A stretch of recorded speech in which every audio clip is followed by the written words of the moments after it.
এই যে দর্শক দেখতে পাচ্ছেন আমাদের লটকো গাছটা কিরকম লটকো ফলছে, এত ফল, হ্যাঁ অসংখ্য ফল ধরছে কিন্তু। ভাইয়া এটা খাও তো একটা কিরকম লাগতেছে, আর আমার জন্য অনেকগুলো দিবা, আমার খুব ভালো লাগে, এটা প্রিয় ফল। দাও, এটা লটকল, এটা খাইছি। খাও তো খাও তো, এই দাও তো ওদের কাকিদেরকে দাও, ওনারা খাইবে। লটকন না না, এটা ভালো বিদেশি ফল, খাও খাও। লটকল দেখেন অসংখ্য ফল, মানে এত ফল ধরছে, ঠিক আছে। হ্যাঁ, এই যে ছোট ভাই আমাদের লটকো পাড়াচ্ছে।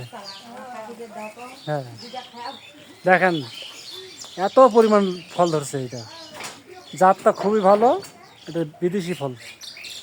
একটা থোকা পাড়া তো, ওই যে থোকাটা, হ্যাঁ অসংখ্য ফল, অসংখ্য। বাহ বাহ কি সুন্দর। কেজি কত জানো ভাইয়া? কত করে কেজি এগুলা? 500 টাকা কেজি এই ফলগুলো। আচ্ছা, এটা মনে হয়, এটা মনে হয় তোমাদের বাড়িতেই প্রথম আছে না, অন্য কোথাও নাই, এটা বিদেশি ফল নাকি? আচ্ছা আচ্ছা আচ্ছা, এ লটকল ফল